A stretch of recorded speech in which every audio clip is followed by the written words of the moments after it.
horsepower ruled the streets. More than 50 years after its debut, the roar of the legendary 426 Street HEMI still inspires collectors around the world. Every surviving example tells a story of innovation, competition, and the relentless pursuit of performance. Its legacy isn't fading. If anything, it continues to grow stronger with every passing year. So, if you had the opportunity to own one classic American muscle car, would the 1970 Plymouth HEMI Cuda be your choice? Let us know in the comments below.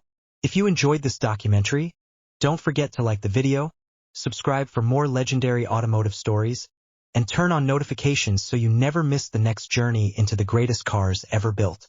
Thanks for watching, and we'll see you in the next episode. $1 million. The rarest HEMI Cuda convertibles have sold for several $1 million at major collector auctions, although prices fluctuate with the market and individual vehicle history.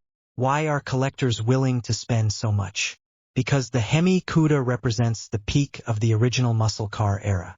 It arrived just before rising insurance costs, tightening emissions regulations, and the 1973 oil crisis changed the automotive world forever.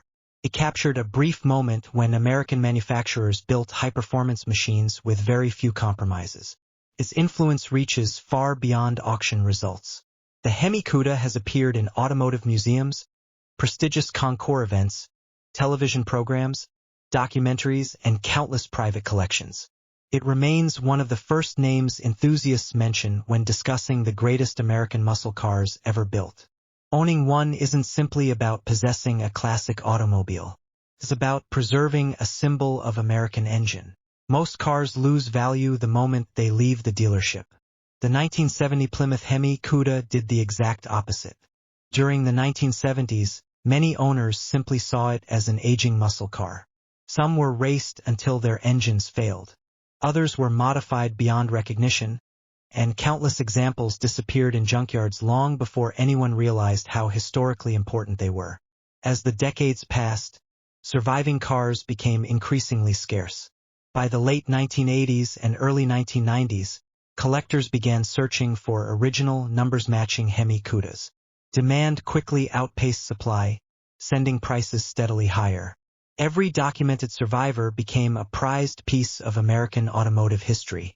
Today, values vary dramatically depending on originality, documentation, body style, factory options, and condition. Well-preserved hardtops often sell for several $100,000, while exceptional examples can exceed $1 million.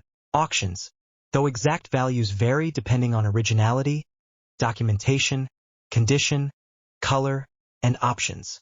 What was once simply a fast muscle car had become blue-chip automotive history. Yet the biggest surprise wasn't its speed. It was how this once-overlooked Plymouth evolved into one of the most coveted investments in the collector car world. And that remarkable transformation is where the final chapter begins. Prioritized performance over luxury. Collectors today often search for rare factory options. Some of the most desirable include the Shaker Hood package, the famous high-impact colors like Plum Crazy, Tor Red, Lemon Twist, and Vitamin C Orange, the Dana 60 rear axle, power disc brakes, and the optional elastomeric front bumper. Every original option can dramatically influence today's collector value. Production numbers tell an even more remarkable story. Only a small number of 1970 HEMI Cudas were built, and even fewer survive today with matching numbers, original drivetrains, and documented factory equipment.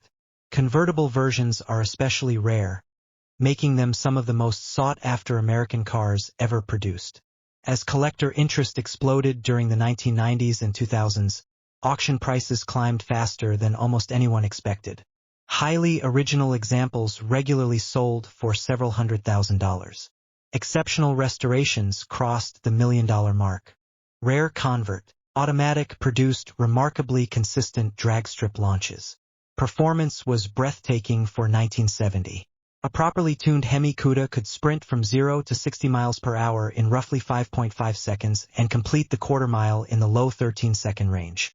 Top speed was generally estimated at around 140 miles per hour, depending on gearing and factory options. Those numbers placed it among the quickest production cars in America. But straight-line speed was only part of the experience. The famous shaker hood wasn't just a styling feature.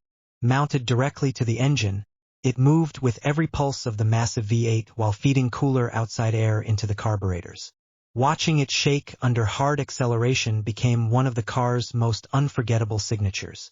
Inside, the cockpit reflected classic American performance design. Deep bucket seats, a driver-focused dashboard, rally gauges, optional pistol grip shifter, and simple controls reminded drivers that this machine, the moment you twist the key, the HEMI Cuda tells you exactly what it was built to do. The massive 426 cubic inch Street HEMI V8 doesn't simply start, it erupts. The deep rumble shakes the pavement, the hood trembles with raw power, and the exhaust note leaves no doubt that this is one of the most serious engines ever installed in an American production car. Officially, Plymouth rated the engine at 425 horsepower and 490 lb-ft of torque. Yet many historians and engine builders believe the real output was closer to 470 or even 500 horsepower. During the muscle car era, manufacturers often understated power figures to satisfy insurance companies and racing regulations. Buyers could choose between a rugged A833 4-speed manual transmission or Chrysler's legendary TorqueFlite 3-speed automatic. Both had devoted fans. The manual delivered maximum driver involvement while the supercars. But the story of the HEMI Cuda was only beginning. In the next chapter, we'll look under the hood to discover why this monster earned its legendary reputation, and why a single option sheet can mean the difference between a valuable classic and a multi-million-dollar collector's dream. Provide luxury. It existed for one purpose, to dominate the streets and the drag strip. When the 1970 model arrived in dealerships, its base price started at around $3,300, while adding the legendary HEMI engine increased the price dramatically. Depending on options, a HEMI Cuda could cost well over $4,200. A huge amount of money at the time, especially considering that many new family cars sold for much less. Because of its high price, expensive insurance premiums, and limited buyer demand, very few customers actually ordered one. Ironically, that poor sales performance would later transform the HEMI Cuda into one of the rarest collector cars on earth. Its bold grille, dramatic shaker hood, aggressive stance, and unmistakable styling immediately separated it from almost everything else on American roads. It wasn't designed to blend in. It was designed to intimidate. Nobody in 1970 could have imagined that these cars would one day become rolling pieces of automotive history, with some fastest street machine money could buy. Plymouth, a division of Chrysler Corporation, knew it couldn't afford to fall behind. The company already had the Barracuda, but by 1970 it underwent a complete redesign. Built on Chrysler's new E-body platform, the new Barracuda became wider, lower, and far more aggressive than its predecessor. It wasn't just an update, it was a statement. Then came the ultimate version. Engineers decided to install Chrysler's legendary 426 cubic inch Street HEMI V8 under the hood. This wasn't an ordinary engine. Derived from NASCAR and drag racing technology, the HEMI had already built a reputation as one of the most feared V8 engines in America. Officially, Plymouth rated the engine at 425 horsepower and 490 pound-feet of torque. But many enthusiasts and historians believe the real output was significantly higher. Insurance costs and racing regulations often encouraged manufacturers to underrate horsepower during the muscle car era. The HEMI Cuda wasn't Crete. Picture yourself standing in a Plymouth dealership in the fall of 1969. Around you are rows of powerful American muscle cars, each promising speed, style, and freedom. But tucked into one corner sits a machine so intimidating that even experienced drivers hesitate before stepping closer. This isn't just another performance car.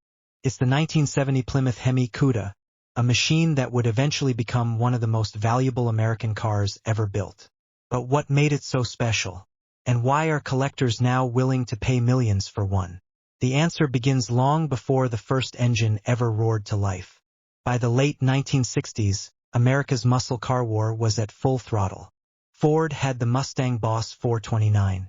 Chevrolet unleashed the Camaro Z/28 and Chevelle SS. Dodge answered with the Challenger R/T. Every manufacturer was locked in a battle to build the